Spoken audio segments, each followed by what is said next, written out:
Hi, today I have a message called You Come to Recognize. So starting with there is something in every mind that is oriented toward the light. It's fun to see this. It's fun to play this game. It's fun to derail ego.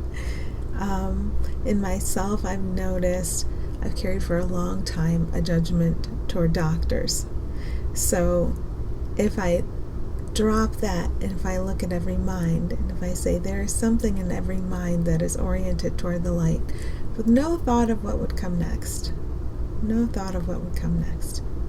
and maybe I see patients, and we could see patients as special beneficiaries of doctors or special victims of doctors or a medical system, right?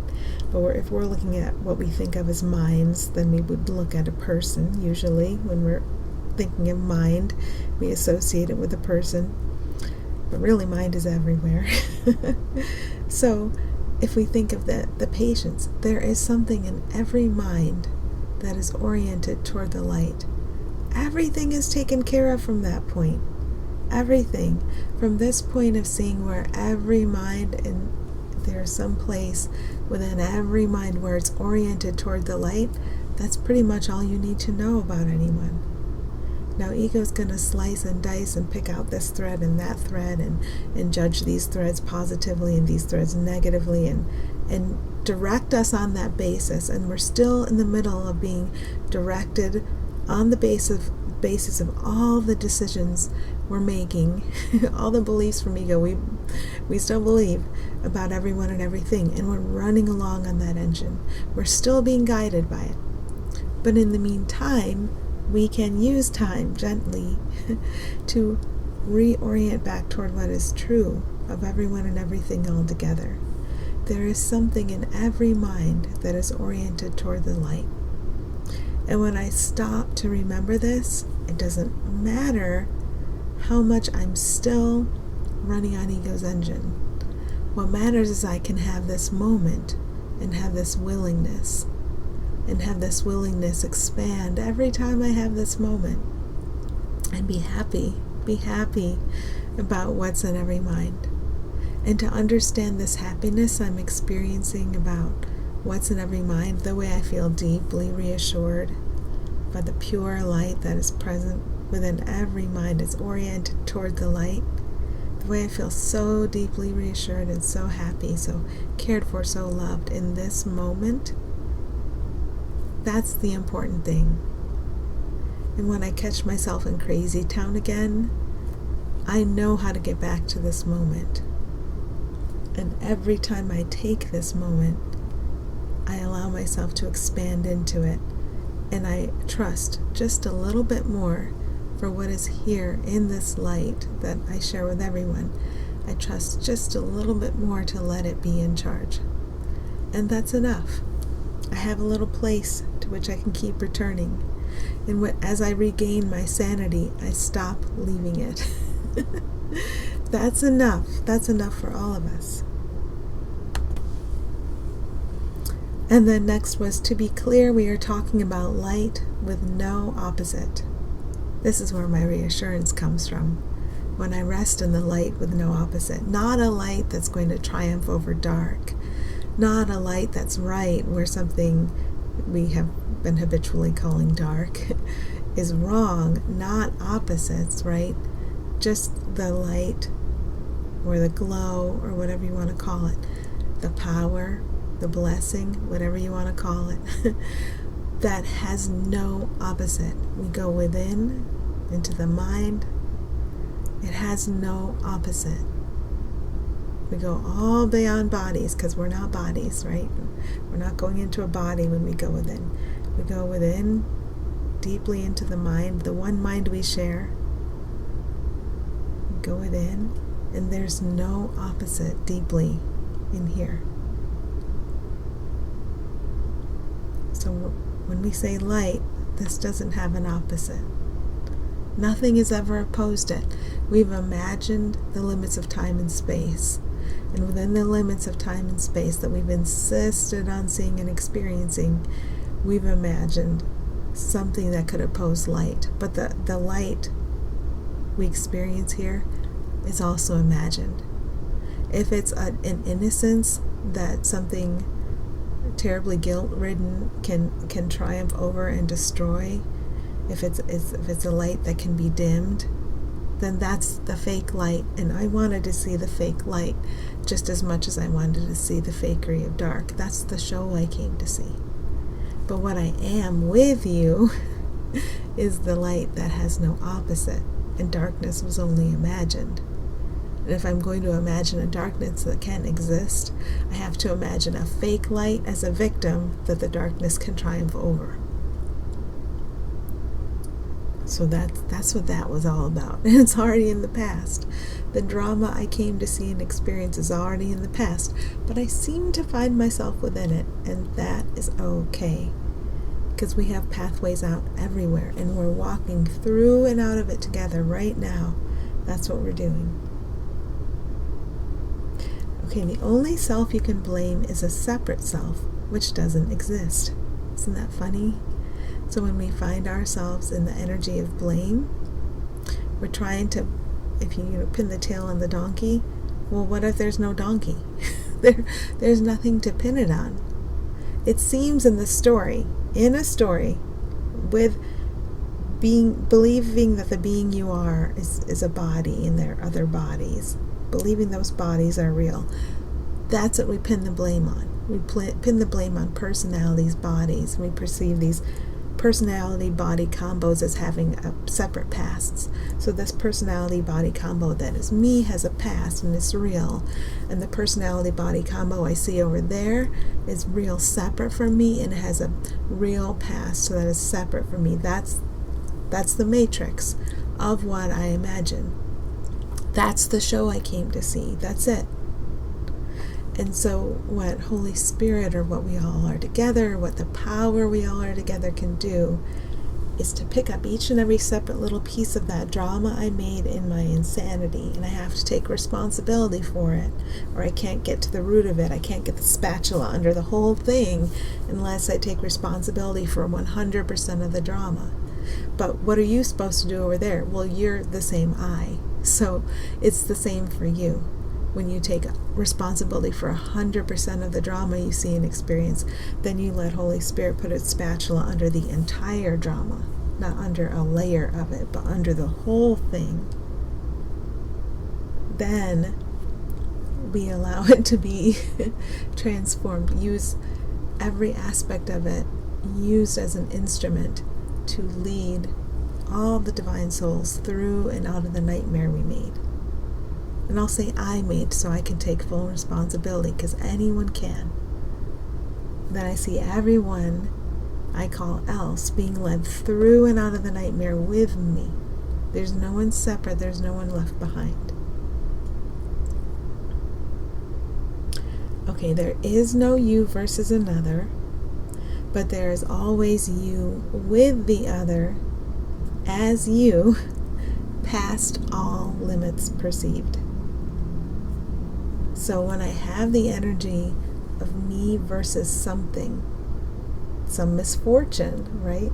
Something that could come get me, or me versus other, as like a tense energy between me and another person, or a difference I see between the person I call me and the person I call that other. Neither one of us is either a person or body or a human or a man or a woman or a personality, and we're not our past.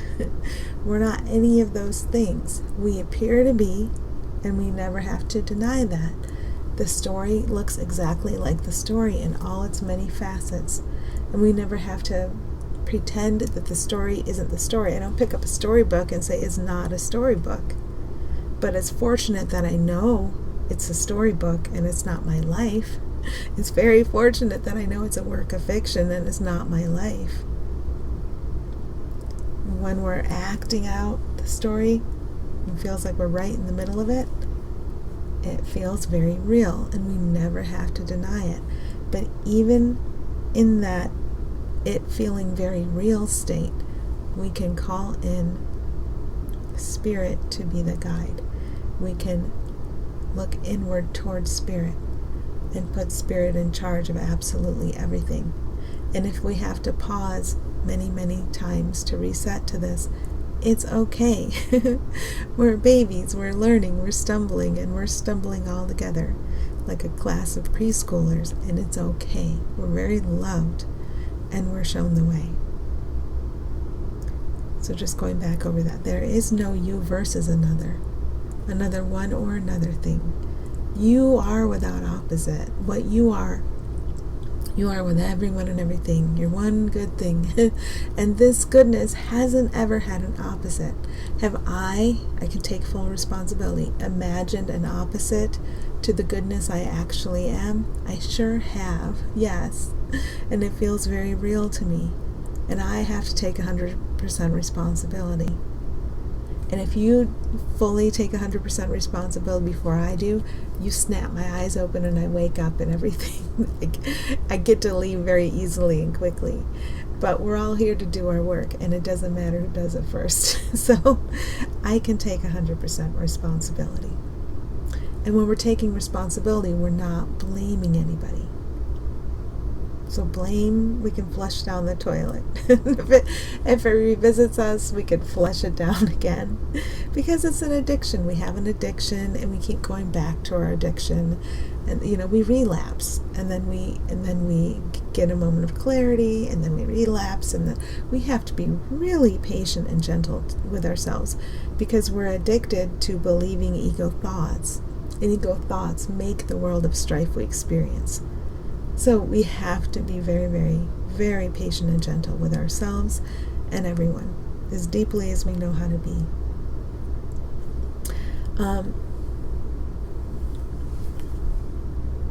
I'm pausing because I feel a criticism of Guru, so I don't want it to come out that way. So I have to go slowly. Okay, the feeling was critical. Okay, the belief was some have stepped forward and misled others. So I have to set that belief down and reorient toward I am not a body, they are not a body. I am free, they are free.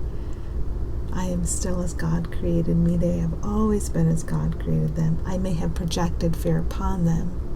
And then they assumed the form of a character who would step up as a leader and mislead others. That's how it looked in the story I made up. Now I can claim responsibility. I am the Holy Son of God Himself. That's from A Course in Miracles, and Son is a capital S, and it's genderless. It just means all of us, right? So with that leader I was pointing toward in my mind, I'm one with their true being, which is goodness without opposite. And anything disturbing I experienced when looking at a personality combo with a seeming separate past from mine, that was the fear I projected upon them. Okay, so now I've come back into my sanity. And now if there's something to be said, I can say it. So the idea of a guru or a leader is my own mind getting out of hand. Because our true nature is equality. And I'm responsible for maintaining my vision, my clear vision of our equality. And yes, the circumstances of time and space paint a very complicated, complex picture of inequality. And yes, within this story, Spirit can guide us in responding to others in ways that seem to restore that equality. Like maybe you're called to give money to someone. It's very easy. Maybe you're called to serve someone. Literally, you give them food. It's very easy. In my experience, sooner or later, though, I run up against a tension, a judgment of you, a judgment of me, a fear about the circumstances getting limiting, a wanting to veer off in another direction, or a wanting to withdraw. Inevitably, I get to that point, and then here's my fear. Here, I found it. I found it. So if I'm feeling critical of a guru, I found my fear, and I'm projecting it upon the other. And we habitually make the problem the other, so we don't have to allow the problem in our thinking, and therefore our seeing and experiencing, to be undone. But today, we can let it be undone. In every moment we stop to have a moment of sanity, we can let this thought tangle be undone. And we can agree to see and experience the substitute illusion that Holy Spirit would give to all of us, with no memory of anyone's separate past. We think that's really important right now, to know who we're dealing with and to remember separate pasts for each body personality combo. But maybe that's not as important as we thought it was. And as I turn within, maybe everything I get from looking within can just guide me through every single moment of any interaction with any apparent body personality combo that seems to have its separate past. Maybe that would be okay. And then I'm not making decisions about what people are and how to handle people. That's off me, that's gone. I don't have to do it. Okay. You come to recognize what is here, rather than valuing or devaluing a perceived expression of ego, your invention. I language, I'll take responsibility. My invention. So I come to see what is here. The love in you is here. Your other seemingly especially positive or especially negative characteristics as a personality body combo aren't here. But the love you are is here. And it's benign, and it's all powerful, and it's an equal resource for us both. So there's always very good news for both of us, regardless of what seem to be your outer characteristics and my outer characteristics. And any way the ego would begin to compare your seeming characteristics that it would tell me you have and my seeming characteristics that it would tell me I have, that doesn't matter. What matters is the sameness, the ability to rest in the sameness, and the ability to allow the sameness to guide my perception of you. And then my perception, if I perceive speaking, I perceive acting, whether it's your speech and action or my speech and action, to allow all of that perception come from what we are together. That's something we can always tune into. That's something we can allow. And then if we expand it to the whole world, as I look upon what I call a whole world, I possess the full power because you do and everyone does. The ability to allow everything I see in this entire world come from what we all are together, come from the one truth about us, come from the one thing that connects everyone and everything, and that one thing is without opposite. And I can allow everything I perceive to come from this source. I'm that powerful because you are and everyone is. So this is the power I'm learning to tune into. And I wander away, and then I tune back in, and then I wander away, and then I tune back in. And this is my day. And it's okay. We're learning and we're unlearning together. So that's the important thing, that we both have this resource, and there's a way to return to it. And if you're unclear about what that way is, or you don't have a particular pathway or practice yourself, then I can share the one I use. But having a practice is not the most important thing. Which practice you use to tune into the power we all share is not the most important thing. The most important thing is the power and the blessing, the power of blessing everyone and everything that we all share in every moment, and allowing that power to be in charge. That's the important thing. If you believe you need a practice, I can share the one I still use, but it's not about the practice. Only in the lightest way, only in the sense of I tune into this power and I allow it to be in charge. And feeling will tell me when I've wandered away. I'll feel awkward.